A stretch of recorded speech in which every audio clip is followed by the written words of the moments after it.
Hello Longhorns, this is the Algebra 2 Pre-AP Test 6.2 review, and I've changed the format just a little bit to hopefully give some more space for writing, since a lot of these problems are pretty long and we need more space. So let's get started. In this first problem, we're going to write the equation of each circle in standard form using the given information. This is from number 2 on your review sheet. So the center of our circle is at 11, -16, and the circumference of our circle is 6 √3 pi. So what we're trying to do is write the equation for this circle. So we know that the equation for a circle is x minus h squared plus y minus k squared equals r squared. So we need to fill in all these holes. Well, we know hk because the center is hk, so we can fill that information in. So x minus 11 squared plus y, and then minus a -16 would be plus 16 squared equals, and so what we need to find is we need to find r squared. And the only hint we've been given here is that the circumference is 6 √3 pi. Well, the equation for the circumference of a circle is 2 pi r. So if I set that equal to 6 √3 pi and just solve for r, well, the pi's cancel, and then I just need to divide by 2. So the radius is 3 √3. Now, in order to get r squared, which is what I need to complete my equation for my circle, in order to get r squared, I need to square 3 √3. And when I square 3 √3, I get 27. And that's it. So I'm going to put a box around the equation of my circle, and that's all. All right, now we're going to write another equation of a circle, except this time we're given the endpoints of the diameter of the circle, and from that we're supposed to write the equation. Well, if we just draw a sketch of a circle, and we just pick a couple points here on our circle, just random points. The diameter, of course, is what goes across the circle. So what we need in order to write the equation is we need the center, which is going to give us hk, and we also need the radius, this length right here. So the first thing I'm going to do is find my center by using my midpoint formula.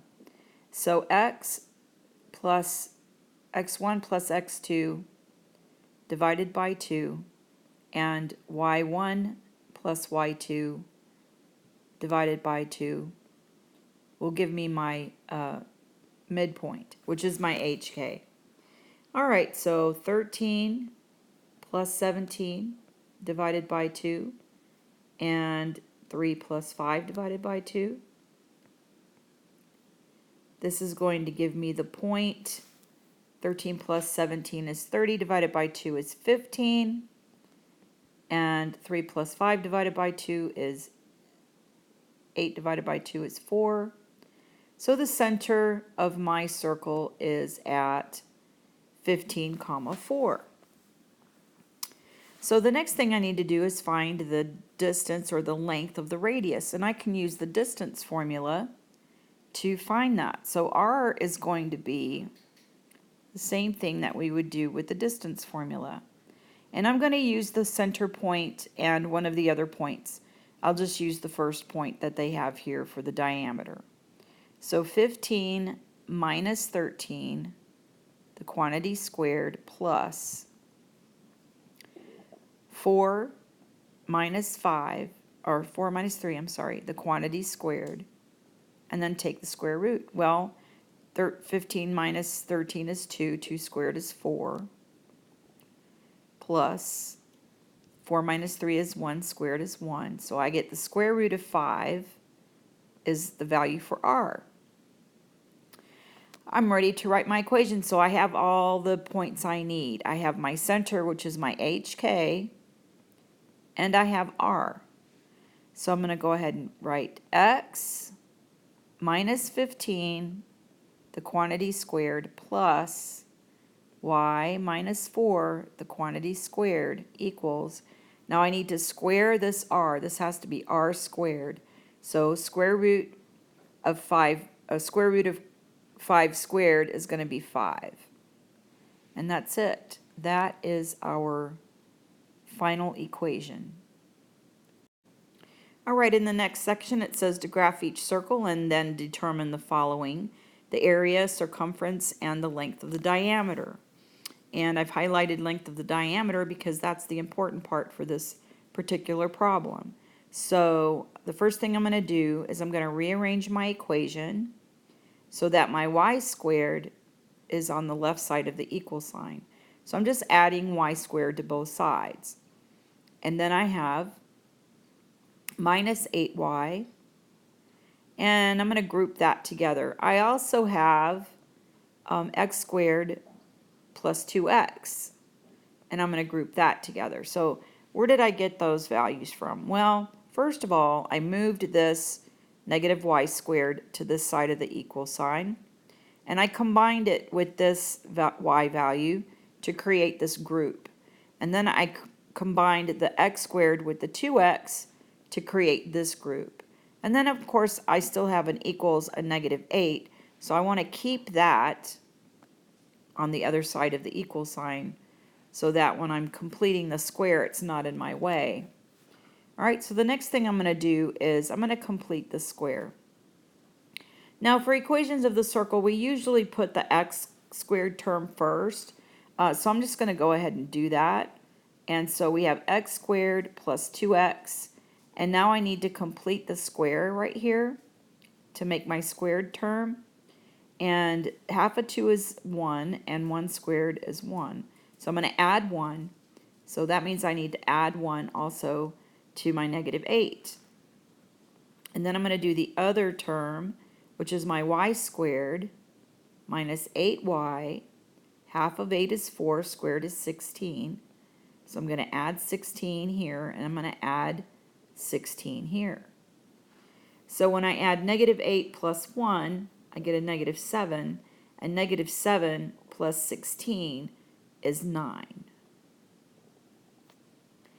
So my r is going to be, my r squared is going to be 9. So now I'm ready to write my equation. I have x plus 1, the quantity squared, plus y minus 4, the quantity squared, equals 9. So how's that going to look when I graph it? Well, my center is negative 1 comma 4. So I know where the center is, and I know my radius is 3. Because my radius, this 9 value right here is r squared. So if I take the square root of that, that's 3. So my radius is 3. So when I get ready to graph my circle, it's pretty easy to graph circles. Negative 1, 4 is going to be a point about right in here. And then I'm going to go up 3 and to the side 3 and down 3 and to the left 3. And I create my circle. So sometimes drawing the picture of the circle helps you solve other parts of problems. So it might be a handy tool for you to use if you are getting confused about your conic section and you're not sure. Use your graph and graph a picture so you can kind of get a better idea of what's going on. Alright, so we need the length of the diameter. Well, we know the radius is 3. And we know that 2 of those make a diameter. So 3 times 2 is going to give me the length, or the distance, from my diameter. So my diameter equals 6. And let's see what else we got that. Oh, and it said this also has find the circumference. So you might have to do that for a bonus question maybe. So to find the circumference, the circumference is just 2 pi r or pi d. And in this case, you would have a circumference of 6 pi. And I would just leave that in terms of pi. Just if you have to find the circumference or the area, just leave it in terms of pi. Now the area is going to be pi r squared, okay? So in this case, the area is going to be, I'm just going to make a big A for area. R squared is 9, so this would be 9 pi. 9 pi for area. And just leave it in terms of pi, that's fine. We don't need decimals, we're good with that. So if you have any other questions about that, make sure you bring it up in class before the test so we can discuss it. All right, in the next problem, we're going to write the equation of an ellipse in standard form using the given information. Well, an ellipse in standard form is going to be x minus h squared plus y minus k squared, almost like a circle, but not quite. An ellipse always ends with a 1 on the right side of the equal sign, and then underneath the x and y, we're going to have our a squared and b squared. Now, if the ellipse is horizontal, this is what the equation is going to look like. For a vertical ellipse, we would have the a squared underneath the y squared if it's vertical. The a squared would be over here. Okay, and that's if we have a vertical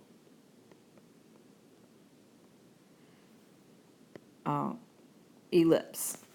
So we're given this information to help us find the equation of the ellipse. And so what I'm going to do is I'm going to go ahead and erase what I've written here. These are the basic formulas. So just make sure you have those down in your notes somewhere so that you can use them if you need to refer back to them for practice. But I'm going to go ahead and erase this information because it's should already be in your notes, and it should it's also on the PowerPoint that I posted in Canvas. So you should have this information already. All right, so the first thing I want to do is try to figure out, well, do I have a horizontal or a vertical ellipse? So what the first thing you want to look at is, well, let's see, the y values aren't changing. So if the y values aren't changing, that means that my ellipse must be opening side to side. So I have a value of, here at -6, I have my major axis. And at -6, -11, -11, -6, I have one vertex, and at 3, -6, I have the other vertex. And so my ellipse is opening long ways this way. Okay, so sometimes drawing a picture can help you kind of get a better grasp of what is going on with the problem. What are we doing? Where are we at? What are our points, our vertices, and our co-vertices, and all of this information that we get from these shapes. So the first thing we want to do is try to find the center if we need to write the equation, because we need HK, and the center is HK. So we're gonna find HK by looking at these 2 points for the vertices. We want to try to find this point right here that's in the middle. That's our center. That's where the HK is located. So what I'm going to do is, I know that the K value is going to be -6 because everything is on this major axis. So the center is on this major axis, the foci are on this major axis. So the other clue I got was that the foci, this is, I know is on the major axis. See, there's the -6 again. So how far to the right and to the left of the center is the foci. Well, normally that is this value right here, which is C. So we're adding square root 13 and we're subtracting square root 13 from some number. Well, guess what that number is? That some number that we're doing is -4. So our center is at -4 comma -6. And since our ellipse is horizontal, I'm going to put the a squared term is going to go underneath my x value. Okay, so let's go ahead and write that down. We have x plus 4, quantity squared, plus y plus 6, the quantity squared, equals 1. And then my a squared is going to be the value of the distance from my vertex to my center. Well, in order to get that, what I'm going to do is I'm going to take the value for my y's right here. My x's, I'm sorry. I'm going to take the value for my x's and I'm going to add those two values together. So 3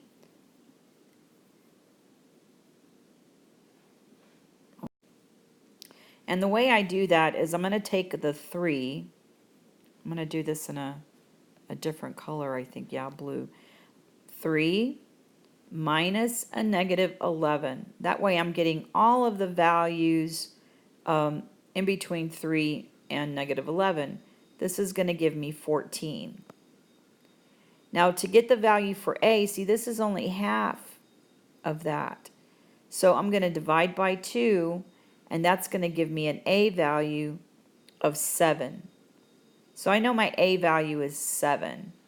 So, and I know that this is along the x, because the x is what's changing. The y is not changing. So under the x term, I'm going to put my a squared, which in this case is going to be 49.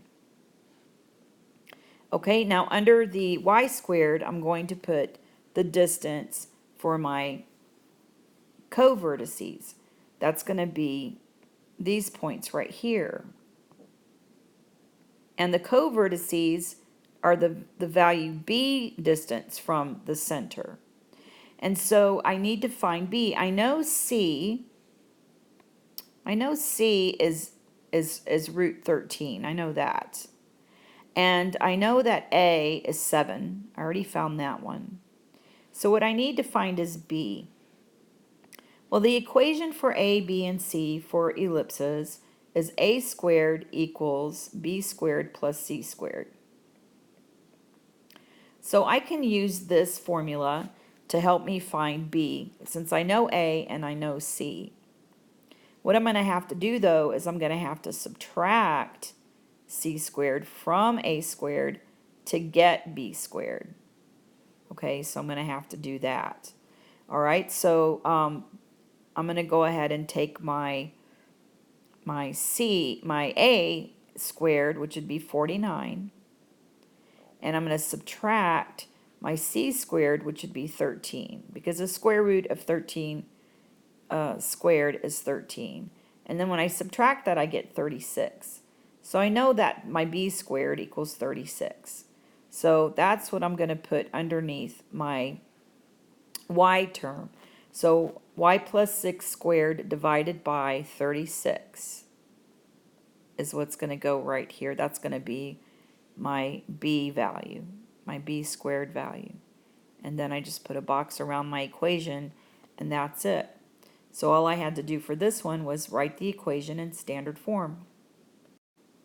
All right, in this problem we are going to write the equation of the ellipse in standard form using the given information and find the lengths of the major and minor axis. Okay, so they've given us the foci and co-vertices. So that's all they gave us. All right, so we can find the center just by looking at these points that they've given us here. So the center, the y value for the center is obviously going to be -10. And then I'm going to look at my co-vertices to see what value the x is. And the x appears to be 7. So right away we can get the center from these points that we've been given for the foci and the covertices. So we're about halfway there now. Now all we have to do is find A and B. And so we can find B because covertices tells us that the B value along that length or that distance from the center to the end is going to be the value for B. So we're going to get B from here, and we're going to get C from the foci, because the value from the center to the focus or the focal points is going to be the value C. So we know we're going to get C from here. All right, so how do we get that? Well, we're going to use our distance measurements again, and we're going to find the difference between, or the center between, no, the difference between this 15 minus a -1, that gives us 16, and we're going to divide that by 2. So that gives us a C value of 8. And then we're going to do the same thing with the B value. We're going to take the -4 and we're going to subtract the -16. That gives us a 12. And we're going to divide by 2. And that's going to give us a B value of 6. So remember what I said about ellipses. We're going to use the A squared equals C squared, or B squared plus C squared. Let's go with this. Let's do this in order. Okay, so A squared is going to be C squared, which is 64, plus B squared, which is 36. So A squared is 100. So we know that A squared equals 100. We know that B squared equals 36. And we know that the center is 7, -10. And that's all the information we need to write our equation. And so we just write our equation. So we're going to write x minus 7 squared plus y plus 10 squared equals 1. And this particular ellipse opens, let's see, the covertices are at 7, so the x's stay the same and the y's are changing. So this is another horizontal, because B is going this way and A is going this way. So this one opens horizontal. So that means my A term is going to go underneath my X term again. So this is going to be 100. And then the 36 is going to go under the Y. And that's it for the equation. Now we need to find the lengths of the major and the minor axes. Well, we know that the length of A is 10, because the square root, A equals the square root of 100, which is 10. So if I have 2 of those in my length, if there's an A here and there's an A here in my ellipse, then those 2 A's would be 10 plus 10, which would give me 20. So my major axis is 20 units long. And my minor axis is just going to be B plus B, which is 6 plus 6, or 12 units. So that's one of the things that you're going to have to be able to do on the test for sure, is to make sure that you know how to find the lengths of major and minor axes. All right, in the next problem, they've given us the equation of an ellipse that's already written in standard form. And we're going to graph it, although on the test you're not required to graph anything. There is a graph, however, on the test that you can use to help you if you need it to understand where you're at with the problem. But I'm going to go ahead and graph this one because I just think it's really helpful to find everything that we need. So first of all, my center is at 2, 2. So I'm going to graph that point first. And I know that my my major axis is going to be along x, and it's plus and minus 4. So I'm going to go to the right 4, 1, 2, 3, 4, and to the left 4, 1, 2, 3, 4. Now this is where my vertices are located. So my vertices are located there. So let's go ahead and write those down, vertices. So we added and subtracted 4 from the 2. So that's going to be 6, 2 and negative 2, 2 for the vertices. So the next thing I'm going to do is do the covertices. And I get those from my b value, the smaller number, which is 4. So the square root of 4 is 2. So I'm going to go up 2 and down 2. And so my covertices, the x value stays the same, but the y value changes, and I'm adding and subtracting 2 from y. So it's going to be 2, 4 and 2, 0. And those are my covertices. And I can go ahead and sketch in my ellipse. And now I'm looking for the foci. Where are the foci?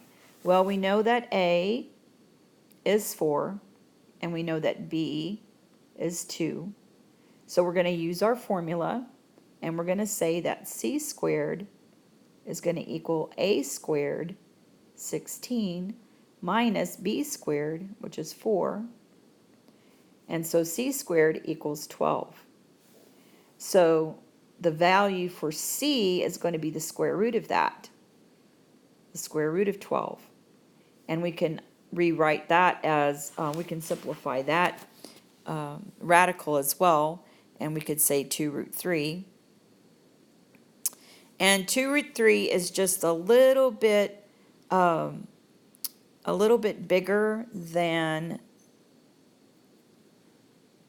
3, I believe.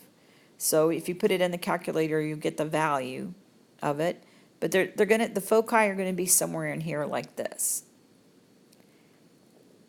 So this length right here is what we're trying to find. It's saying find the distance between the foci.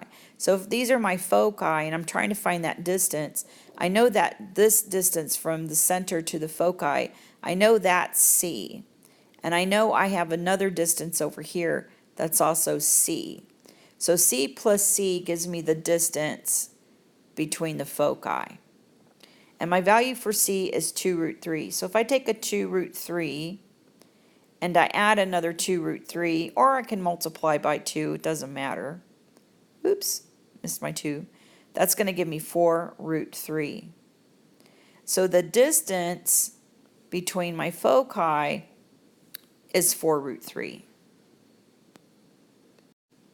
In this problem, we're going to write the equation of each hyperbola in standard form using the given information.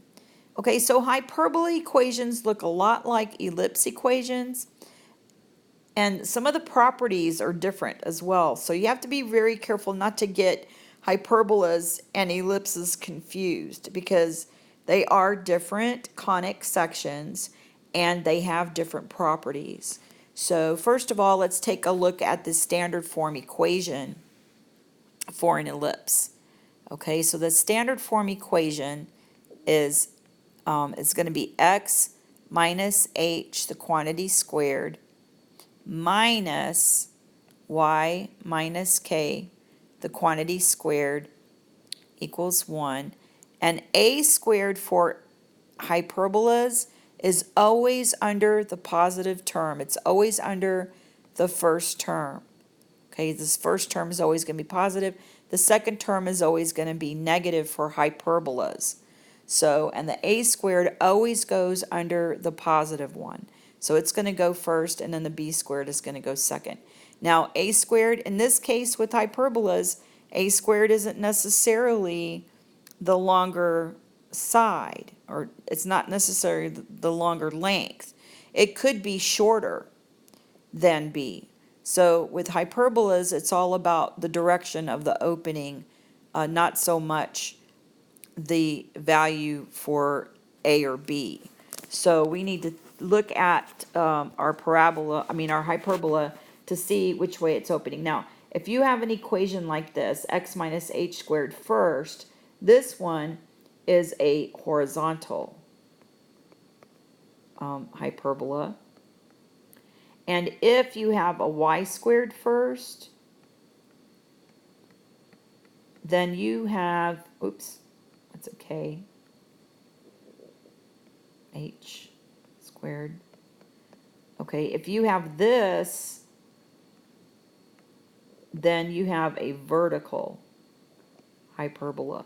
And that matters, because when you're writing the equation, you need to know, is my hyperbola opening up and down, or is it opening left to right? So that's the first thing you need to take a look at.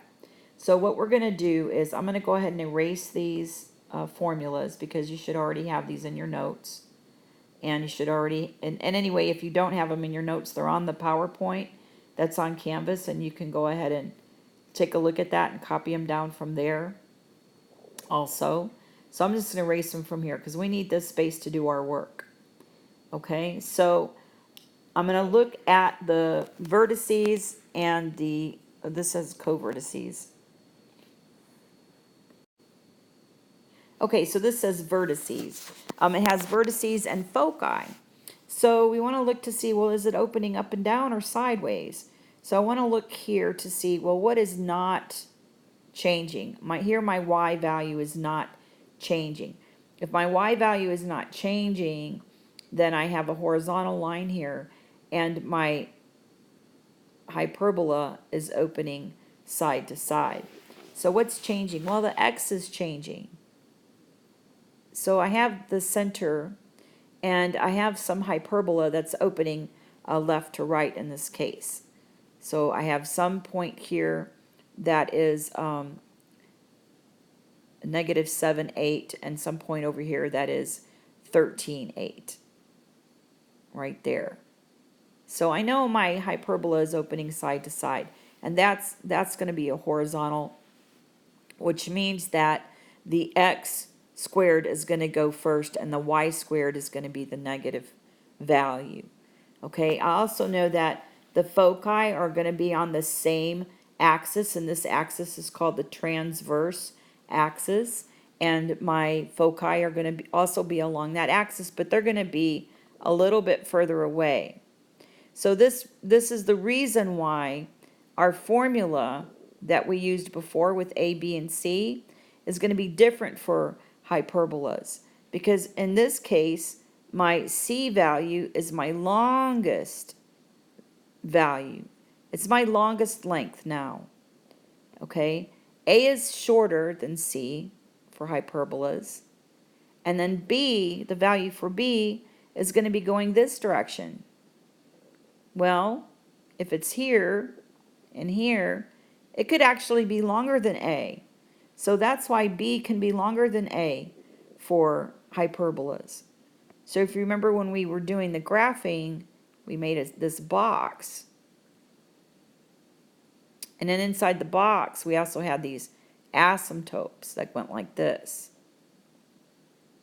Okay, so there's a lot of different parts to a hyperbola that the ellipse doesn't have. So there's a little bit more that you need to remember for hyperbolas.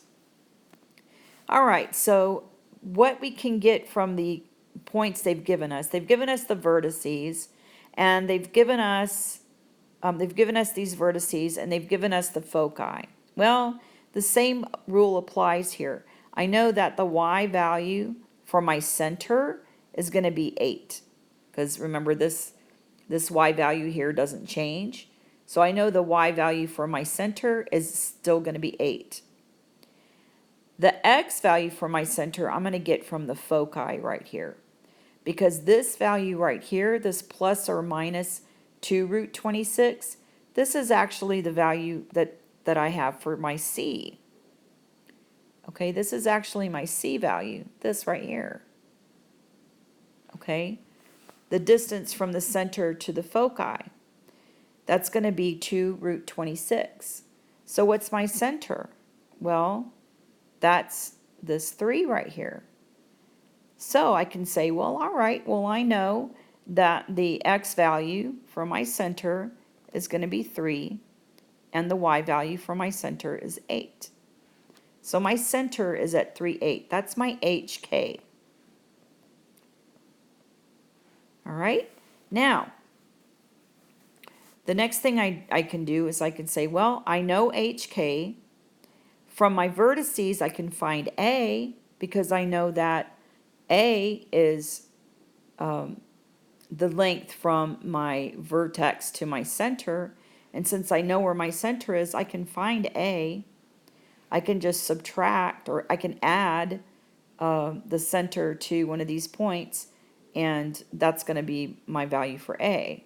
So, or I can take the x values and add them together and divide by 2. That's going to be my A. So let's go ahead and do that. Let's go ahead and say 3 plus 7 is 10. That's A. Or I could say 13 minus a negative 7. That's 20. Divided by 2. That's A, which is 10. Okay, so there's a lot of things we can do. We can say 13 minus 3 is 10. We can say 3 plus 7 is 10. Or we can say 13 minus a negative 7 is 20, divided by 2 is 10. Anyway, we get A is 10. All right, so we know that A is 10. We also know that C is 2 root 26, because that's what we're adding and subtracting from our center, okay, to get our foci. So I know that's 2 root 26. So now I just need to find B, because that's the only other thing I need to write my equation. So I'm going to use my little formula for hyperbolas, which is different than ellipses. So for hyperbolas, it's c squared, because c squared is the biggest, equals a squared plus b squared. And so you have to remember that. It's a different formula. It's not the same as ellipse. It's different. So remember that. So c squared is the longest one, so we're going to do c squared equals a squared plus b squared. We know a squared and we know c squared. So let's go ahead and use those. All right, so c squared is 2 root 26 squared, which 2 root 26 squared is going to equal 104. And we know that a squared is 100. So to get b squared, what I have to do is I have to subtract a squared from c squared. So 104 minus 100, that's going to give me b squared. So 4 equals b squared. And so I have all the information I need to write my equation. I have my a squared, I have my b squared, and I have my center. And that's all I need. So I'm going to write, and now also I know my orientation. My orientation is horizontal. And that means that the x squared term is going to go first, and the y squared term is going to be my negative term. So x minus 3, the quantity squared, minus y minus 8, the quantity squared, equals 1. And of course the a squared always goes underneath the first term. So the a squared is going to go here, and the b squared is going to go here. And it just so happens that my a squared term is bigger than my b squared term. But for hyperbolas, that doesn't really matter. It could have been the other way around. And that would be just fine for hyperbolas. Okay, next problem. All right, in this problem, we are writing another equation of a hyperbola, except this time they've given us some different information. We have vertices and we have asymptotes. So you have to know the orientation of your hyperbola to know whether this asymptote value right here is a b over a or an a over b. So this is one of those things that you're just going to have to memorize, okay? So if you have a horizontal if you have a horizontal hyperbola, the equation of your asymptote is going to be y equals k plus b over a, plus or minus b over a, times x minus h. Okay, that's for horizontal. If it's vertical, if it's opening up or down, up and down, if it's opening up and down, it's going to be y equals k plus or minus a over b times x minus h. Okay, so the first one is if it's opening this way. Okay, if your x term is first. If your y term is first, it's going to open this way. So this is the one that's going to have the a over b, and this is the one that's going to have the b over a. So when working with hyperbolas, the first thing you want to ask yourself is my hyperbola opening left to right, or is it opening up and down? So where you want to look to figure that out is you want to look at your vertices. Where are your vertices located? Well, in this case, my x values are not changing, but my y values are. That means that my hyperbola is opening this direction because my x value is not changing, but my y value is. So in this case, we have a vertical hyperbola, which means, so if I want to figure out the value for a and b, I'm going to look right here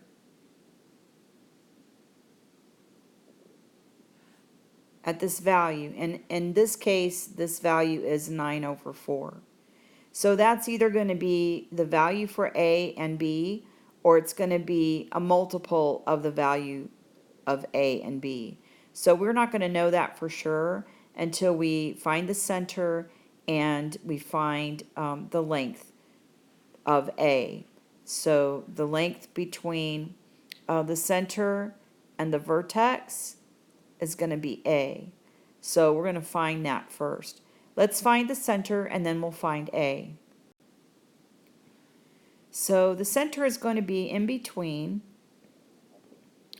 19 and 1. So if I want to find the middle point, I'm going to use part of the midpoint formula. I know my value for the center for x is going to be 6, but the value for y is, I'm going to have to add the 19 with the 1. This is part of the midpoint formula. Add the 19 with the 1 and divide by 2. So if I add 19 to 1 and divide by 2, I'm going to get 10. And that's going to give me the center point for my hyperbola. Now what I need to do is I need to find this length right here.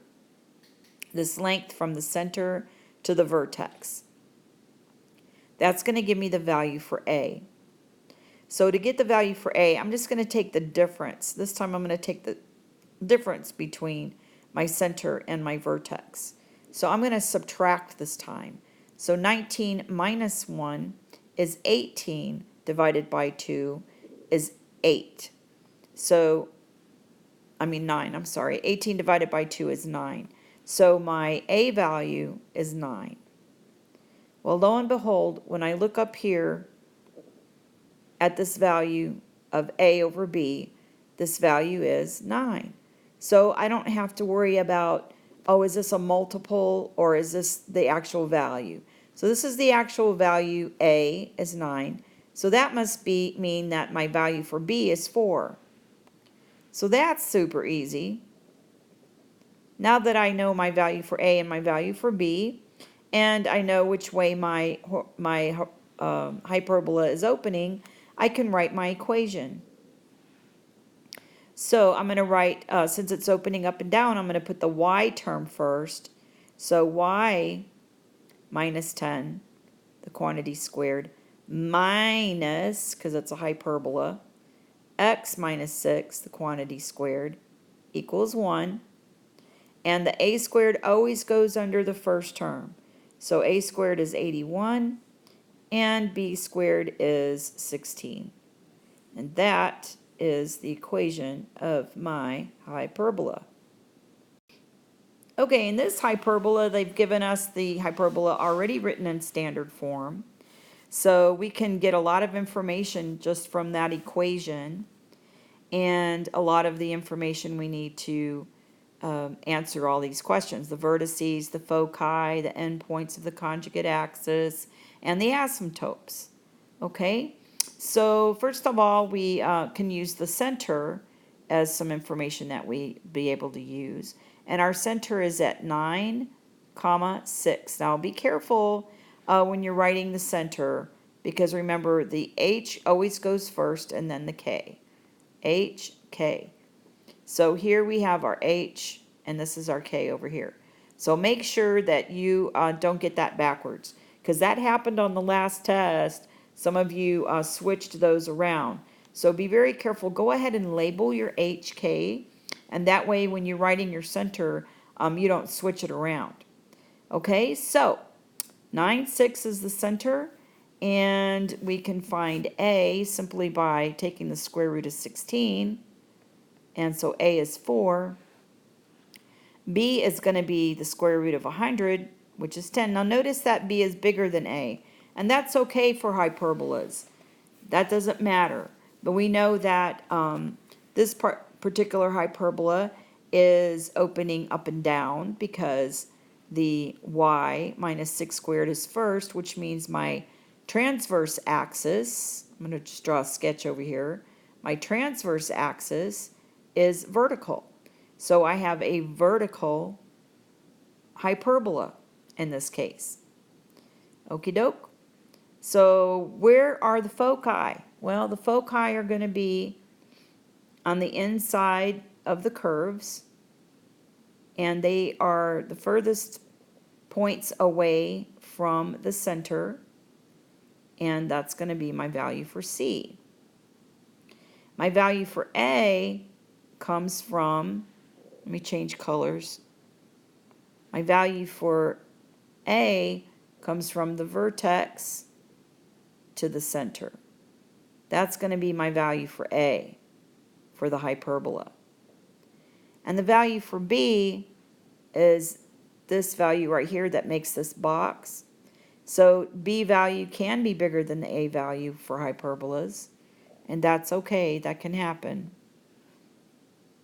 So we would have our box, and then we have these asymptotes that go from corner to corner. So that's one of the things that we have to find, besides the foci and the endpoints of the conjugate axis. So the endpoints of the conjugate axis are these endpoints down here, to the right and to the left. These are the endpoints that go along with B. Okay? So, lots of information. We have A equals 4, B equals 10. We need to find the foci, so we need to know what C is. So we're going to use our formula C squared equals A squared plus B squared to help us find C. Well, C squared equals 100 plus 16. And our C, yeah, I wrote that backwards, didn't I? It doesn't matter. 16 plus 100 or 100 plus 16, it's all the same thing. You're going to get 116. So C is going to be the square root of that. And just leave it square root of 116. Don't worry about simplifying that right now. We can go ahead and write our foci from that. So our center is at 9, 6. And this particular hyperbola is opening up and down, which means my x values aren't changing. So when I write my focal points, I am not going to change the x value. So the x value is 9, so that's not going to change. What's changing is my y value, and what I'm doing is I'm adding or subtracting a root 116 from that. Okay, So you may be able to simplify that radical, depends on which, what radical you get. If you get radical 15, you won't be able to simplify it. We might be able to simplify this radical. This radical actually simplifies to 2 root 29. So we would probably write it this way instead of root 116. We would go ahead and simplify that to 2 root 29. All right, so we found the vertices. Did we? No, we did not. We found the foci, but we need to find the vertices as well.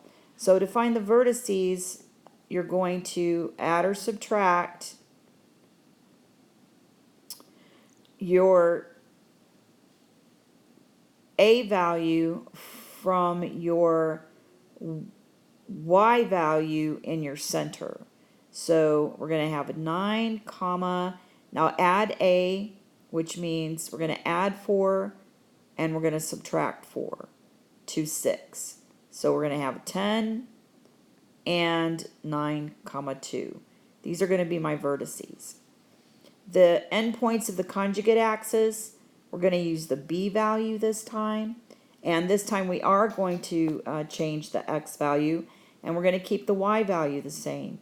So we keep the Y value the same, and we add or subtract B from X. So B is 10, X is 9, so I'm going to subtract 10 from 9, I'm going to get a negative 1, and I'm going to add 10 to 9, and I'm going to get a 19. So this would be the endpoints of the conjugate axis. Okay? And the asymptotes. How do we find the asymptotes? Well, we're going to use that formula that we used earlier. Let me see if I can move this up a little bit. Okay, so to find the asymptotes, we would use our formula y equals, and since this is a vertical, we're going to use k plus or minus a over b times x minus h. So y equals, k is 6 plus or minus, a is 4 over 10 times x minus 9. And then we would simplify that if we wanted to get the asymptotes. And that's it. Okay, here's another hyperbola. This one's in general form. So we're going to have to convert it to standard form first. And then we're going to find the endpoints of the conjugate axis. And I'm just going to focus on that just to kind of shorten up this video a little bit. All right, so we have our 4x squared plus 32x. And we're going to combine those together and make a group. And then we're going to have our negative y squared minus 6y. And we're going to make those a group. And then we're going to put 45 on the other side of the equal sign and make it positive. Now let's go ahead and complete the square. We have 4x squared plus 8x. Half of 8 is 4, squared is 16. Minus y squared. Okay, since I had to factor out the negative 1, this is going to become a plus 6y plus 9. Because half of 6 is 3, squared is 9, equals 45. And now I need to add all of these things that I added. To the left side, I have to add to the right. So the first thing I'm going to add is the 4 times 16. So 4 times 16 is 64. So I'm going to add the 64. And I'm going to subtract the 9. So negative 1 times 9 is negative 9. And what I get for this answer is 100. So I'm going to go ahead and rewrite my equation. I have 4x plus 4, the quantity squared, minus y plus 3, the quantity squared, equals 100. And so to get this 1 over here on the right side, I'm going to have to divide everything by 100. And then I almost have my hyperbola in the correct form. So I'm going to have x plus 4, the quantity squared, over 25, minus y plus 3, the quantity squared, over 100, equals 1. Now all I'm looking for are the endpoints of the conjugate axis. So if all I'm looking for are the endpoints of the conjugate axis, I need the center, which is going to come from my HK. So this is going to be negative 4, comma, negative 3. That's going to be my center. And since my hyperbola is opening left to right, it's opening horizontally, my conjugate axis is going to be opening vertically along the y. That means I'm going to be adding and subtracting b. So b squared is 100. I know that because I got that from my formula. I got that from my equation in standard form, that b squared is 100. So I know b is 10. So I'm going to add and subtract 10 from my y value. Okay, so that's going to give me my endpoints of my conjugate axis. So negative 3 plus 10 is 7. So that's one of my endpoints. My other endpoint is going to be negative 3 minus 10, which would be negative 13. So those are the endpoints of my conjugate axis. Okay, in this problem, we're going to do all of these things. We're going to classify the conic section, we're going to write the equation in standard form, and we're going to determine the distance between a focus and a vertex. All right, first of all, I'm going to look at my squared terms. Well, no, I'm not. First of all, I'm going to get my equation into the right form, because right now I don't have it in the right form. So I'm going to set this equal to 0. So I'm going to add 5x squared to both sides, and I'm going to subtract 8. I'm just going to get it into that form first. So add 5x squared to 3x squared. That's going to give me 2x squared minus 16y plus 8x plus 4y squared minus 8 equals 0. Okay, so now I'm ready to work with this, this general form of this equation. So now that I've moved things around, this has changed my perspective, because now my x squared term and my y squared term are both positive. And when my x squared term coefficients multiply together to get a positive number, then I have an ellipse. So this particular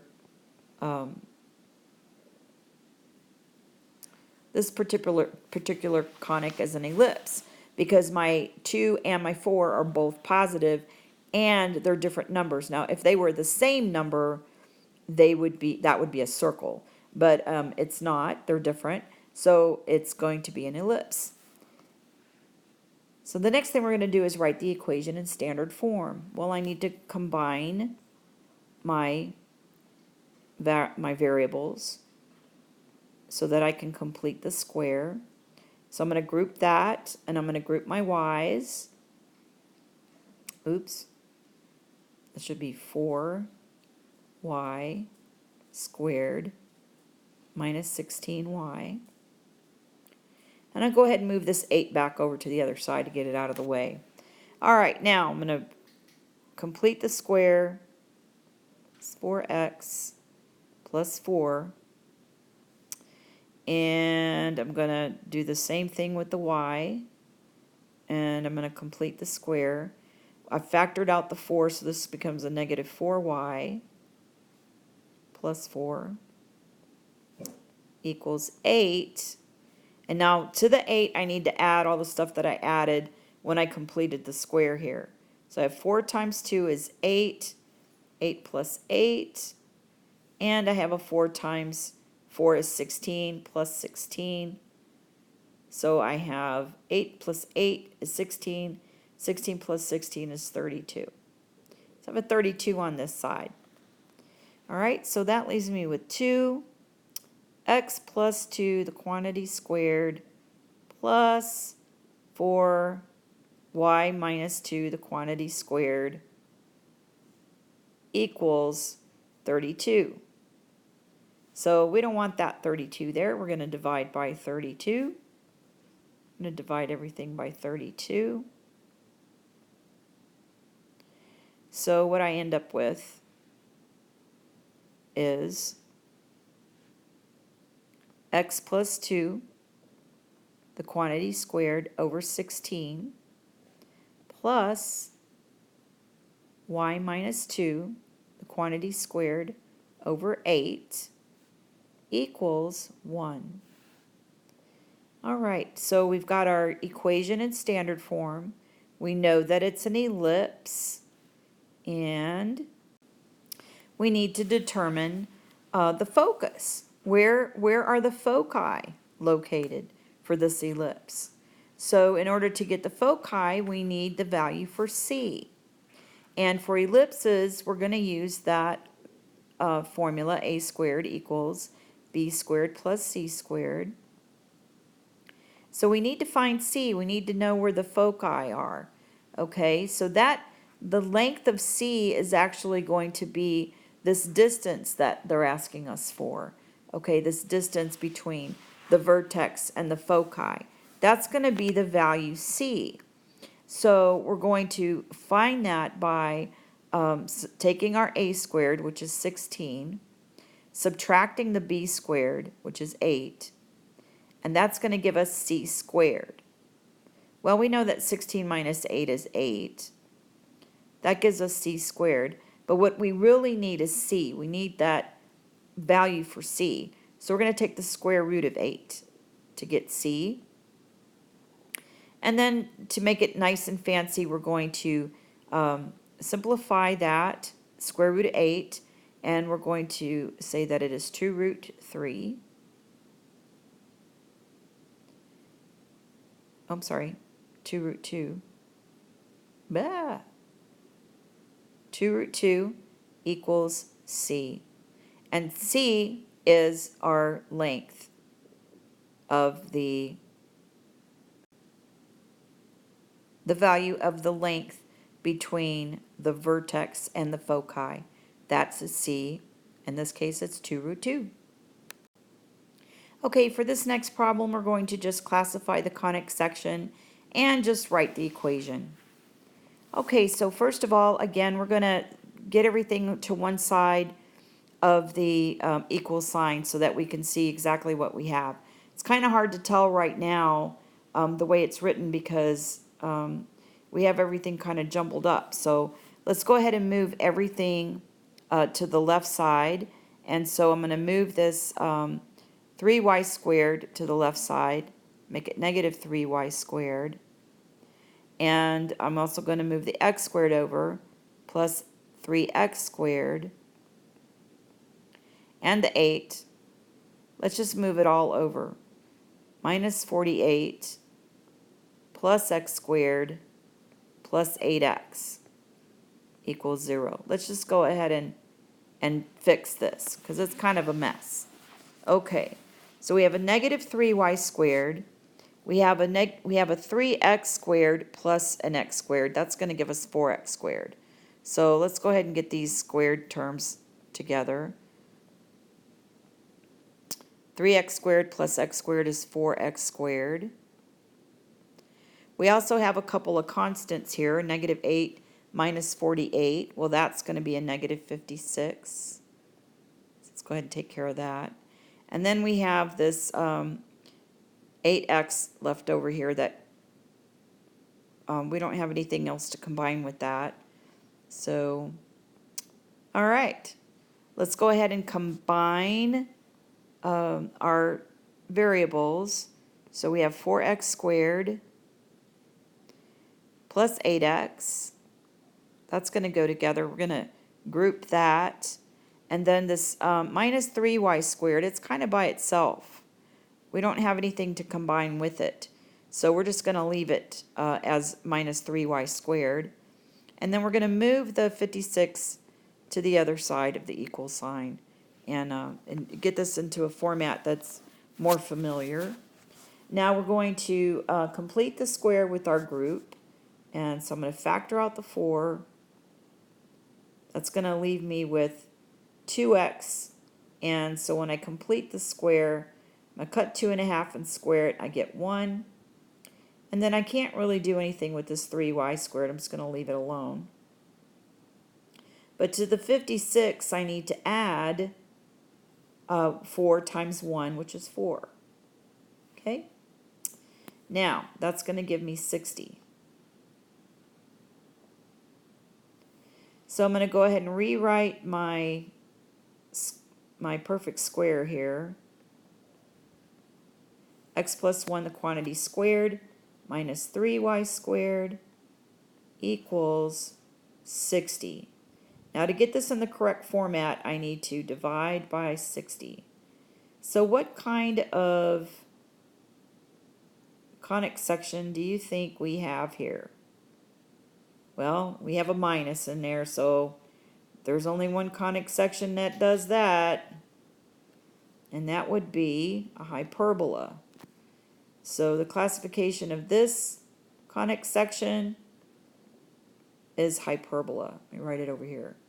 Hyperbola. All right.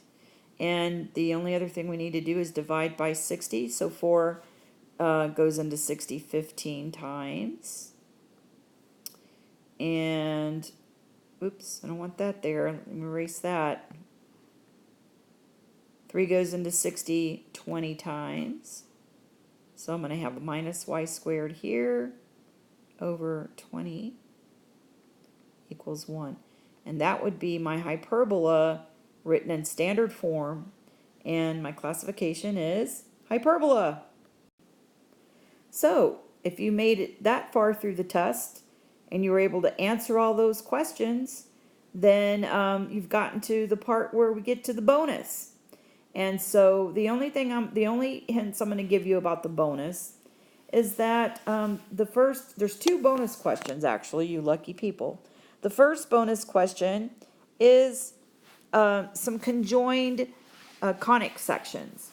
It's a conjoined parabola with a circle, and the vertex of the parabola and the center of the circle are the same point. That's all I'm going to tell you. The rest you're going to have to figure out yourself. So, good luck with that one. And it's a very interesting and fun problem. I hope you're able to figure it out. But that's all I'm going to tell you about this particular problem, that it is a conjoined figure of a parabola with a circle with a common point between them. The vertex of the parabola is the same as the center of the circle. And that's all I'm going to tell you. And the rest you'll have to figure out yourself. All right, the next one. Now this one, you need to know what concentric circles are. Concentric circles means that you have circles inside of circles. And they have a common center. That's what concentric means. Okay? They have a common center point. So what do they have that's the same? Well, they're all round. Okay? And they all have radii. And so, but each circle has a different length for its radius. Okay? So that's all I'm going to tell you about that problem. So you should be able to figure this one out based on this information I've given you, what concentric circles are, and what they have in common and what they have that are different. So good luck on your test. I hope that you ace this one. Score as many points as you can. Don't leave anything blank. Make sure you show your work on every single problem. Everything counts for points. So if you don't show any work, I can't give you the points for what's in your head. You have to write it down on the paper. So good luck, Longhorns. I hope that you do really, really well on this test. We need to bring those scores up.